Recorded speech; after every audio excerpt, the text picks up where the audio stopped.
À l'époque, c'était Shell. Quand vous passez par la route d'Anéron, vous passez par la route pour aller à Anéron, vous aviez à l'époque Shell. Et c'est Shell qui gérait les infrastructures qui étaient là. Donc, il y avait la station-service Shell. Ensuite, il y a Compel. Compel, c'est le complexe pétrolier de Lomé. Et vous avez STSL. STSL, c'est toutes les infrastructures, les cuves que vous voyez là, les bacs là dans lesquels on entrepose le carburant qui vient par les bateaux, les pétroliers ou les tankers qui viennent livrer du carburant à notre pays et au pays de la sous-région. C'est le plus grand complexe de stockage de la région.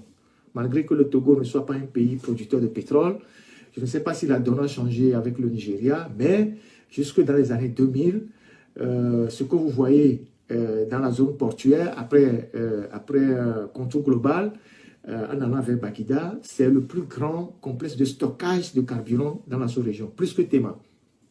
Plus que Tema, et je pense que la Côte d'Ivoire est en train de construire un autre, mais c'était le plus grand en termes de capacité de stockage.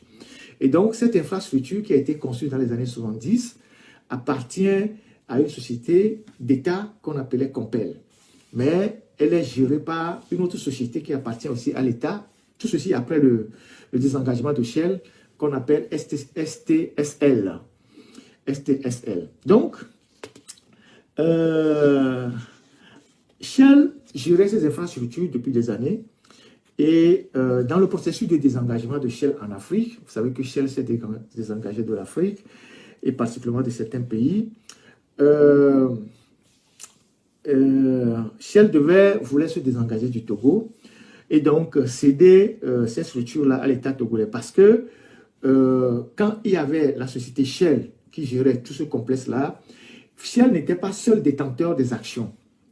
Shell avait certes la majorité des actions, mais il y avait aussi certains privés au Togo qui étaient actionnaires de tout ce complexe-là. Des gens, des opérateurs économiques, des hommes politiques comme les Banya, comme les Barké, comme les Nyasingbe, qui sont actionnaires ou qui étaient actionnaires, ils le sont toujours, dans tout ce complexe-là que Shell gérait. Donc il y a l'État togolais aussi qui a un peu qui avait aussi des actions là-dedans. Donc, quand Shell voulait se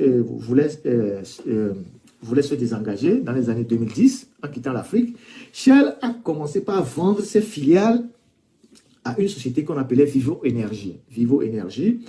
Et donc, dans plusieurs pays, Shell a cédé ses infrastructures à Vivo Énergie, sauf 3 pays en Afrique, le Togo, l'Afrique du Sud et l'Égypte. Et donc, au Togo, quand Shell voulait vendre tout le complexe à Vivo Énergie, l'État s'est opposé en disant, mais vous n'êtes pas les seuls propriétaires de la boîte, l'État togolais détient des actions et donc vous ne pouvez pas vous lever et vendre la maison à n'importe qui sans avoir demandé l'avis de l'État togolais, ce qui est assez raisonnable. Et donc, Shell n'a pas pu céder les infrastructures au Togo à Vivo Énergie. Donc, il y a des discussions qui se sont engagées entre Shell et l'État togolais. Je parle des années 2010. Et cette discussion ont duré jusqu'à dans les années 2016. 2016, où à la fin, Shell décide de ne plus quitter le Togo, mais de réinvestir dans le complexe, de réaménager le complexe, parce que c'était un complexe assez important dans la région, de réinvestir, de moderniser les bacs de stockage, de réinvestir beaucoup d'argent pour moderniser toute la base que vous voyez là, la plateforme que vous voyez là-bas.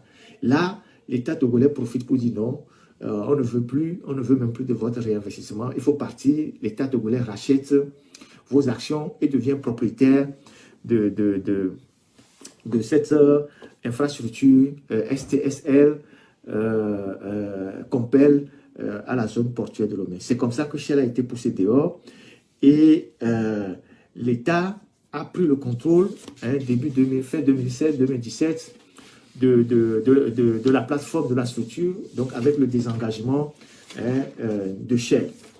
Donc quand Shell est parti, effectivement, on pourrait dire que c'est une nationalisation. Donc le Togo a pris le contrôle de cette plateforme-là, avec toujours l'actionnariat pour les gens privés. Les privés ont toujours gardé leurs actions, notamment quelques individus, les Barké, les Bagnan, les Nyassimbe et tout ça, ont gardé leurs actions.